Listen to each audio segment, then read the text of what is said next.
3 hours can reveal more about a company than 3 years of polished advertising. By the end of this day, one CEO would learn that the man she dismissed with a polite smile and an endless wait wasn't just another visitor. He was the one person holding the future of her company in his hands. The lobby of Whitmore Commercial Group shimmered beneath towering glass walls as morning sunlight spilled across polished marble floors. Executives hurried past with leather briefcases. Expensive watches flashed beneath tailored sleeves, and the quiet hum of success filled every corner of the building. Sitting alone near the reception desk was Marcus Ellison, a black single father wearing a neatly pressed navy shirt, faded jeans, and well-worn brown boots. Beside him sat his 9-year-old daughter, Ava, swinging her legs gently while hugging a small sketchbook against her chest. Marcus glanced at the large clock above the reception desk. 9:32. Their meeting had been scheduled for 9. He simply smiled at Ava and said, "Good things are worth waiting for." She smiled back, believing every word her father ever spoke. Behind the reception counter, 2 assistants exchanged quick glances before lowering their voices.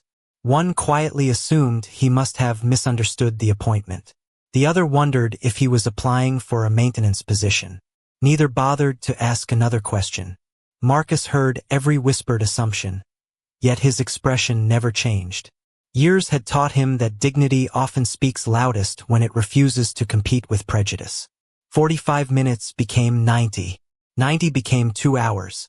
Ava's stomach rumbled softly, and she looked up at her father with embarrassed eyes. "I'm okay, Daddy," she whispered before he could even ask. Marcus reached into his backpack and handed her the last granola bar they had packed for the morning. "Always save the best for someone you love," he said with a gentle grin. She broke it cleanly in half and placed the larger piece back into his hand. "We both wait together." Across the lobby, employees entered conference rooms carrying presentation folders marked with bold gold lettering announcing Project Horizon, the largest expansion in company history. Inside the executive suite above them, CEO Claire Whitmore reviewed contracts worth hundreds of millions of dollars without realizing the most important signature she needed was quietly sitting downstairs. When her executive assistant mentioned that a man named Marcus Ellison was still waiting in the lobby, Claire barely looked up from her tablet. "If he's still waiting after all this time," she replied calmly, "he obviously isn't today's priority." Downstairs, Marcus slowly stood to stretch his legs before sitting back beside his daughter. He never complained. He never demanded attention.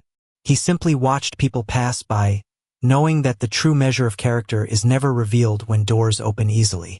It is revealed while waiting outside them. Marcus Ellison had learned long ago that the world often noticed a suit before it noticed a soul. That lesson had not made him bitter. It had simply made him patient. Years earlier, after losing his wife to a sudden illness, he had stood alone in a small apartment with an 8-month-old baby in his arms, wondering how one person could possibly become both mother and father overnight. Every morning since then had begun before sunrise. He packed lunches, braided Ava's hair after watching dozens of online tutorials, checked homework, drove her to school, and somehow built a business one honest relationship at a time. Success had arrived quietly. There had been no magazine covers, no television interviews, no luxury cars lined up in his driveway.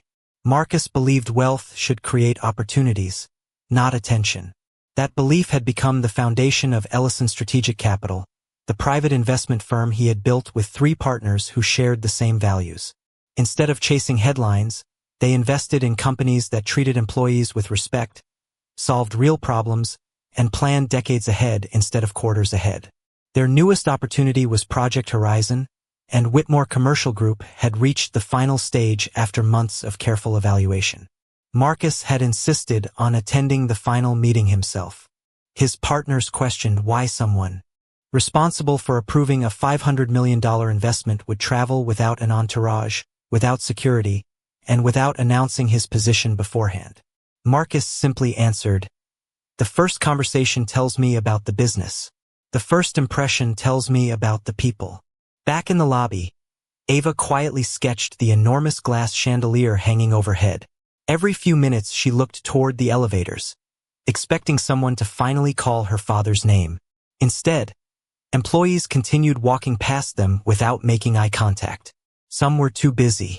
Others simply assumed someone else would help.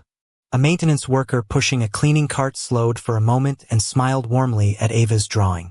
"That looks even better than the real thing," he said kindly. Ava beamed with pride and thanked him. Marcus nodded respectfully. "Kindness never needs a job title," he said after the man walked away. Ava looked up at him with curious eyes. "Daddy, why are some people nice when they have so little, and others forget to smile when they have so much?" Marcus thought for a moment before answering. "Because money can buy comfort, sweetheart, but character is something people build one choice at a time." She nodded slowly, storing the lesson the way children remember truths that arrive wrapped in simple words. Upstairs, another executive meeting ended with applause as Claire Whitmore confidently outlined her vision for the company's future. Her leadership had earned admiration across the industry, yet somewhere along the climb she had developed the habit of measuring urgency by appearances. She trusted polished introductions, expensive tailoring, and familiar names. Downstairs, the man she continued overlooking represented everything she claimed to value in annual shareholder letters. Quiet leadership, long-term vision, integrity. Yet none of those qualities could be seen from across a marble lobby. They had to be discovered by someone willing to stop, listen, and look beyond the surface. The digital clock above the reception desk quietly changed to 12:15 as the steady rhythm of footsteps echoed across the polished lobby. Lunch meetings replaced morning briefings, coffee cups became takeout salads, and conversations shifted from ambitious plans to afternoon deadlines.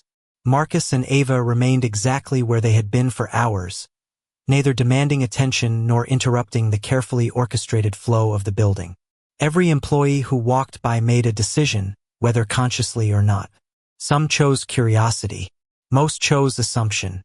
A young marketing associate glanced toward Marcus before whispering to a colleague, "Maybe he forgot to make an appointment." Another shrugged. People like that usually just show up hoping someone important will see them. Their voices were low, but silence has a way of carrying words farther than people expect. Ava looked down at her sketchbook instead of responding. Marcus gently rested his hand on hers. "Never let someone else's opinion decide your value," he said softly. "People only see the chapter they happen to walk into. They rarely know the whole story." She smiled faintly and returned to adding tiny details to the drawing of the chandelier, carefully shading each crystal as though beauty deserved patience. Behind the reception desk, one employee finally approached with an apologetic expression. "Sir, I am afraid the executive schedule has been running behind all morning. Would you like to reschedule?" Marcus smiled politely. "Thank you for asking. We will continue waiting." She hesitated. "May I ask why this meeting is so important?" Marcus looked toward Ava before answering. "Because some decisions deserve to be made face to face." His answer sounded ordinary, yet something about the calm confidence in his voice lingered with her after she returned to her desk.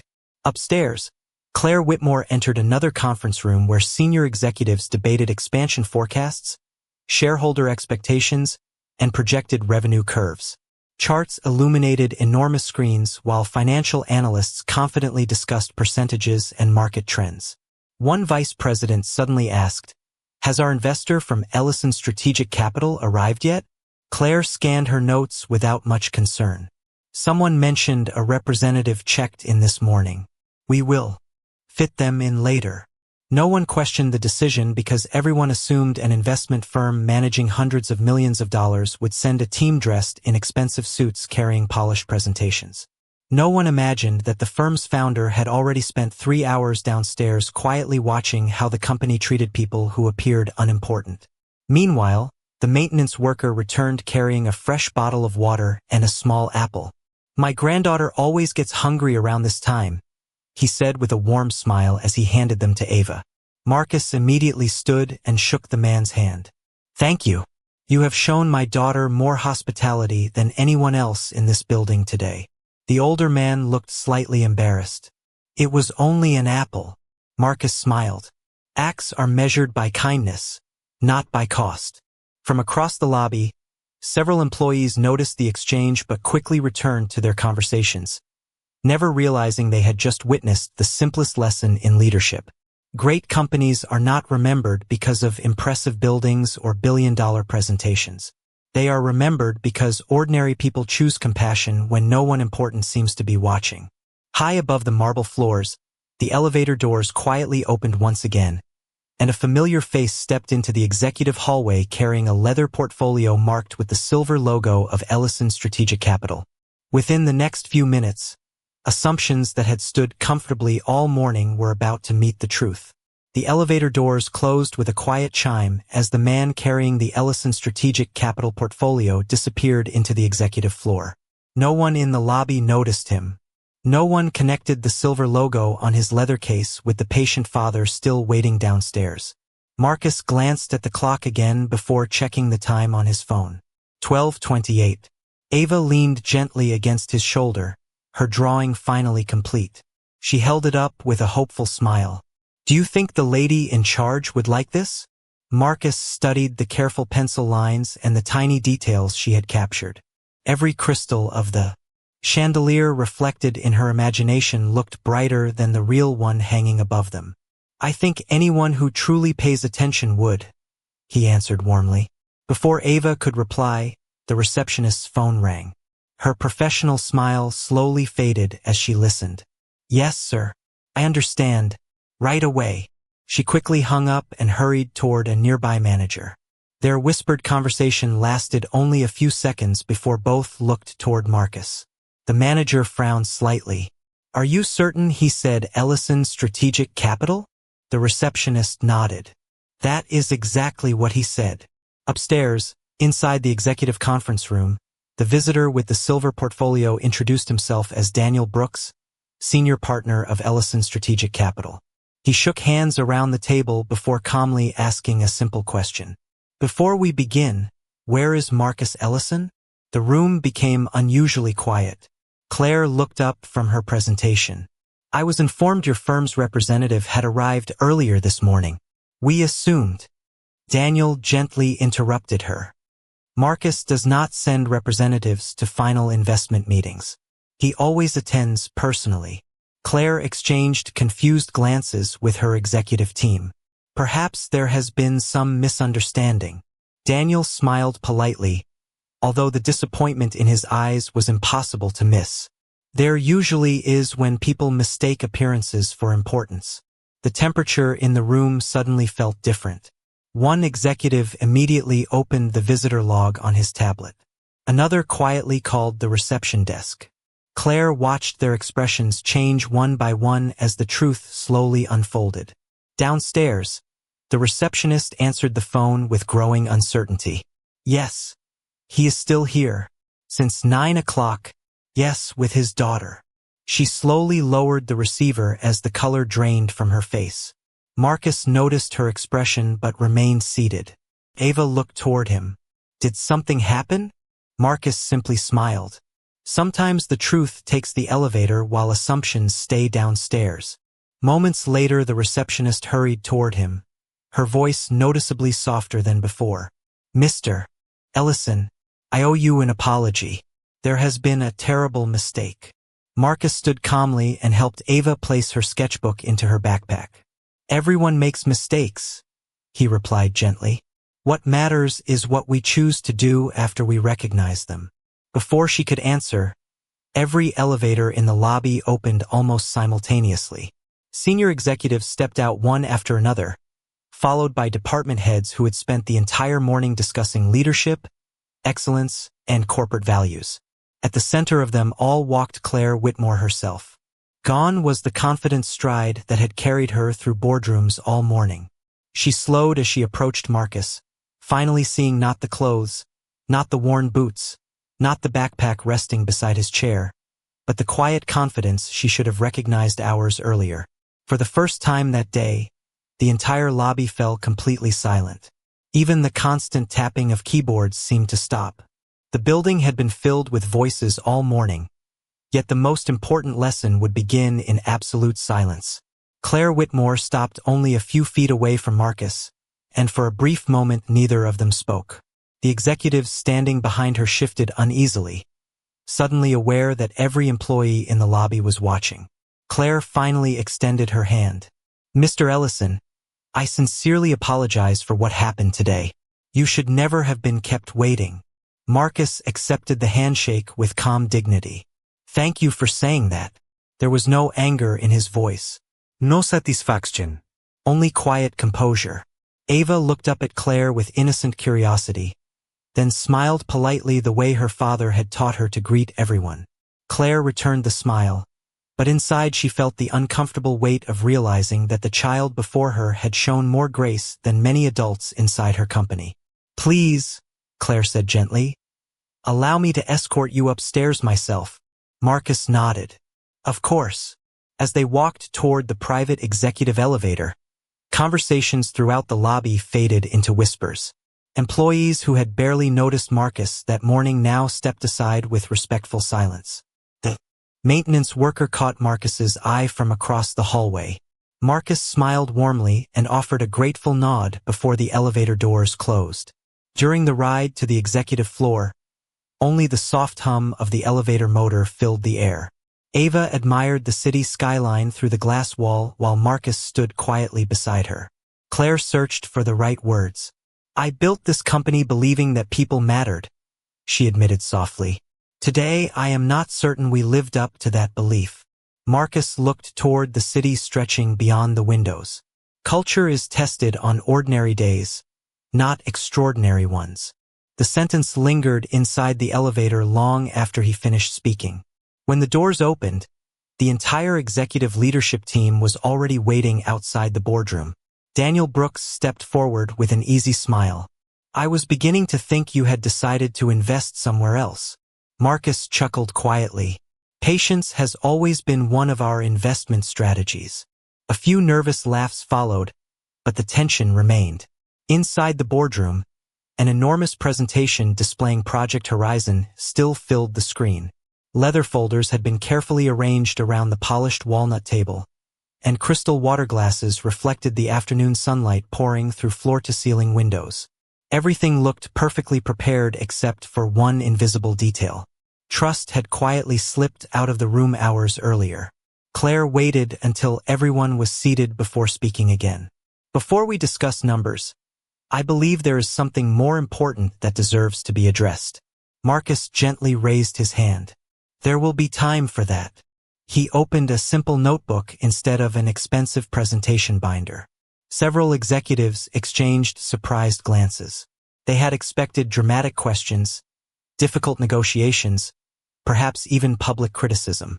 Instead, Marcus calmly asked the first question of the meeting. "Tell me about the people who answer your front desk every morning." The room fell silent once more. Financial projections suddenly seemed much smaller than they had only minutes before. Marcus slowly looked around the table, making eye contact with each executive. "Anyone can impress investors during a scheduled presentation," he said quietly. "I came here to discover how your company treats someone before you know they can change your future." No one reached for a spreadsheet. No one interrupted. For the first time that entire day, every person in the room understood that the most valuable evaluation taking place had never been about a $500 million investment. It had always been about character. Marcus folded his hands on the table and allowed the silence to settle before speaking again. The executives waited, almost afraid to interrupt the calm that now filled the room. Outside the floor-to-ceiling windows, the afternoon sun reflected across neighboring buildings, while inside the boardroom every polished surface seemed to mirror a different question. How had they overlooked the one person they had been trying to impress for months? Marcus finally opened the notebook resting in front of him. There were no colorful charts, no glossy brochures, and no dramatic sales pitch. Only a few neatly written pages filled with observations. "Before every major investment," he began, "our firm performs financial research, legal research, market research, and something that cannot be measured on a balance sheet. We call it a character audit." Several executives exchanged puzzled looks. Daniel Brooks leaned back with a faint smile, already knowing where the conversation was headed. Marcus continued, "Revenue tells us what a company has earned. Character tells us what it will become. Claire listened without moving. Every sentence felt less like criticism and more like a mirror reflecting decisions she had stopped noticing years ago. Marcus turned another page. This morning I observed more than numbers. I watched how people greeted strangers. I watched who smiled without expecting recognition. I watched who ignored a little girl because they assumed she did not belong. I also watched one maintenance employee stop his work to offer kindness without being asked. No one spoke. Marcus looked toward Ava, who sat quietly coloring another page in her sketchbook beside the conference table. Children notice things adults have trained themselves to ignore, he said softly. They notice respect. They notice patience. They notice who makes them feel welcome. Ava looked up with an innocent smile before returning to her drawing. Claire lowered her eyes for a brief moment. She remembered walking past the lobby twice that morning. She had noticed a father and his daughter waiting near the reception desk. Yet she had never truly seen them. Marcus gently closed his notebook. 3 hours may seem like a scheduling mistake. But those 3 hours revealed habits that have probably existed for years. One vice president cleared his throat. Mr. Ellison, I assure you that our employees are dedicated professionals. Marcus nodded kindly. I believe they are. Good people can still become part of unhealthy habits if leadership stops paying attention. The sentence landed gently, yet no one in the room could escape its truth. Claire slowly inhaled before speaking. When I started this company, I knew every employee by name. As we grew, I became focused on expansion, acquisitions, investor calls, and quarterly goals. Somewhere along the way, I assumed our values would continue without my attention. Marcus offered a small, understanding smile. Culture is like a garden. It grows every day, whether someone tends it or not. The room remained quiet as those words settled into every corner of the boardroom. Then Daniel Brooks slid a thick folder across the table. These are the final investment agreements, he said. $500 million. Everything is ready if Marcus decides your company deserves to become our partner. No one reached for the folder. No one seemed interested in the contract anymore. For the first time since the meeting began, every executive understood that the largest decision sitting on that polished table would not be determined by profit projections or market forecasts. It would be determined by whether a company could find the humility to change before success quietly turned into arrogance. Claire slowly reached for the investment folder but stopped before her fingers touched it. For the first time in years, she realized that earning trust required more than signing contracts. It required earning the right to hold them. She looked across the table at Marcus. May I ask you something honestly? Marcus nodded. Of course. Claire folded her hands together. When did you decide we had failed your evaluation? Was it when you were asked to wait? Was it when no one recognized your name? Marcus smiled gently. Neither. The room grew still again. I decided nothing this morning. I came here hoping to be proven wrong. His answer caught everyone by surprise. He looked around the room, meeting each executive's eyes before continuing. Do you know what disappointed me the most? It was not that people assumed I was unimportant. I have experienced that before. It was that almost everyone accepted the situation without questioning it. The words settled heavily over the polished table. Marcus continued in the same calm voice. One person assumed I did not belong. Another remained silent. Someone else walked past. Another believed someone higher up would take care of it. Small choices like those slowly become company culture.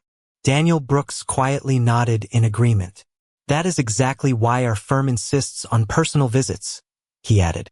Leadership is not measured when everything goes according to plan. It is measured during ordinary moments that no one expects to become important. Ava looked up from her sketchbook. Daddy says little choices become big habits.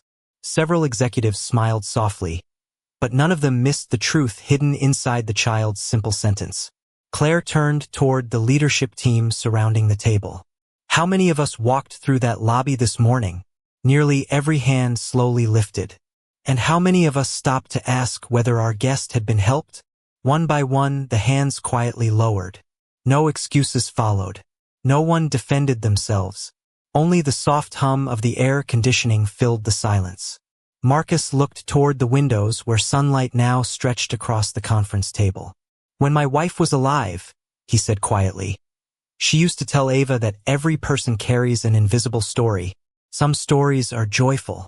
Some are painful. Most are simply waiting for someone to notice them. Ava smiled as she remembered. Mom said kindness is never wasted. Marcus nodded proudly. She did. Claire's expression softened. I am sorry she is not here to see what you have built.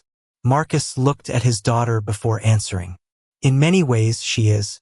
Every lesson Ava remembers came from both of us. No one spoke for several seconds. Even the executives who had spent careers negotiating complex deals found themselves searching for words that suddenly felt too small. Marcus finally opened the investment folder and slowly turned the first page. $500 million can build offices, factories, technology, and opportunity, he said. But it cannot buy trust after it has been lost. Trust has to be rebuilt one decision at a time. Claire took a steady breath. Then let today be our first decision. Marcus looked into her eyes, searching not for perfection but for sincerity. What he found there was no longer the confidence of a celebrated chief executive. It was the humility of someone finally willing to learn. And sometimes that is where real leadership begins. Marcus slowly picked up the pen resting beside the investment agreement, turning it once between his fingers before placing it back on the polished table without signing a single page. The movement was quiet, but it captured everyone's attention. Every executive instinctively leaned forward. Claire did not speak. She understood that this pause mattered more than any speech she could offer. Marcus folded his hands once again. Our firm is prepared to move forward, he said calmly. A wave of cautious relief swept across the room before he continued. But not exactly as planned. The relief immediately gave way to curiosity. Daniel Brooks smiled faintly, knowing Marcus always believed that the strongest agreements created better people, not simply larger profits. Marcus opened the folder and removed a single document that none of the executives had seen before. This is an additional partnership commitment, he explained. It does not change the financial terms. It changes the human expectations. Claire accepted the paper and quietly read each paragraph. The first commitment required every executive, including the chief executive officer, to spend one morning every quarter working alongside front desk employees, customer service representatives, and building support staff. The second required leadership to personally review anonymous customer experiences each month. The third established a scholarship and internship program for students from underserved communities, funded jointly by both companies. The final commitment created an annual Character Leadership Award, recognizing employees whose everyday kindness strengthened the culture of the organization regardless of their position or salary. Claire slowly lowered the document.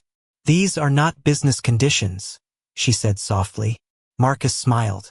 Exactly. He looked around the room. Financial success already brought your company here. Character will determine how far you go next. One executive quietly wiped moisture from the corner of his eye before pretending to adjust his glasses. Another stared thoughtfully at the conference table, realizing that he had spent years celebrating quarterly results while rarely recognizing the quiet people who made those results possible. Ava suddenly stood from her chair and walked toward the enormous window overlooking the city. She held up her finished drawing of the chandelier, then turned it around so everyone could see. In one corner she had drawn a small father holding his daughter's hand beneath the bright lights of the lobby. Near the front desk she had carefully sketched the maintenance worker offering an apple. At the top of the page she had written in neat handwriting, "The nicest person smiled first." The room became completely silent. Claire walked over and knelt beside Ava. "May I keep this drawing?" she asked gently. Ava looked toward her father. Marcus smiled. "That is your decision." Ava nodded. "You can have it if you promise to hang it where everybody can see it." Claire accepted the picture with both hands as though it were priceless artwork. "I promise." She looked toward the leadership team. "It will hang in the main lobby starting tomorrow morning." Marcus finally reached for the investment agreement once more. This time he signed his name with steady confidence before sliding the folder toward Claire. She added her signature beside his. No applause followed. No celebration interrupted the quiet moment. Somehow that silence felt more meaningful than cheers ever could have been. Outside the boardroom, employees continued answering phones, welcoming visitors, and carrying on with ordinary work, completely unaware that inside one conference room a $500 million partnership had just been shaped less by financial strategy than by humility, compassion, and the simple belief that every person deserves to be seen before they are judged. When the meeting finally ended, the afternoon sun had begun to soften, casting warm golden light across the city skyline. Marcus placed his notebook back into his backpack while Ava happily skipped beside him, still smiling after giving away the drawing she had worked on for hours. As they stepped into the executive hallway, every member of the leadership team stood without being asked. No announcement had been made. No protocol required it. Respect had simply arrived where assumptions had once stood. Claire walked with Marcus all the way to the lobby instead of allowing an assistant to escort him. The elevator doors opened to reveal the same marble floor, the same reception desk, and many of the same employees who had passed by him that morning. Yet everything felt different. Conversations became quiet. Heads lifted.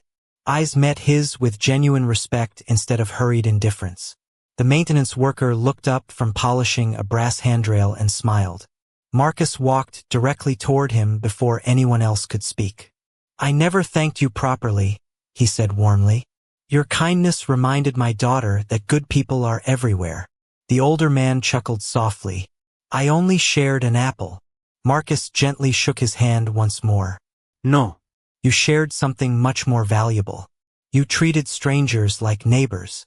Claire listened carefully, understanding that leadership lessons rarely arrived through expensive seminars. Sometimes they arrived carrying a cleaning cart. She turned toward the receptionist whose eyes were filled with quiet regret. "Starting tomorrow," Claire said gently, "every guest who enters this building will be treated as though they already belong here." The receptionist nodded with grateful determination. There was no fear in her expression anymore, only a sincere desire to become better.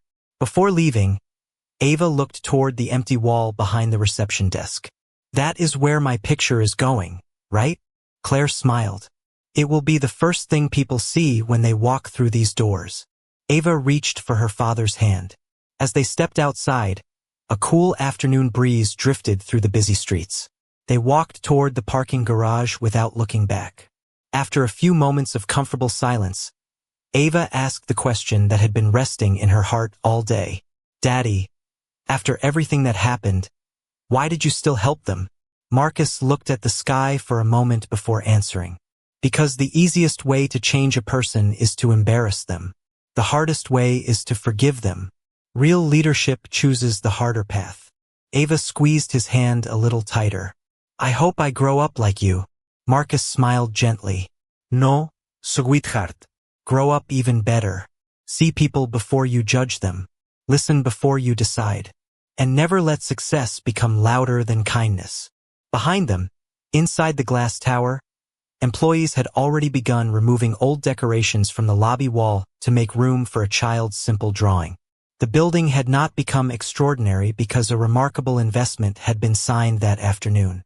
It became extraordinary because one quiet father had reminded everyone that dignity cannot be purchased, respect cannot be demanded, and the greatest measure of success will always be found in how we treat the person we believe has nothing to offer us.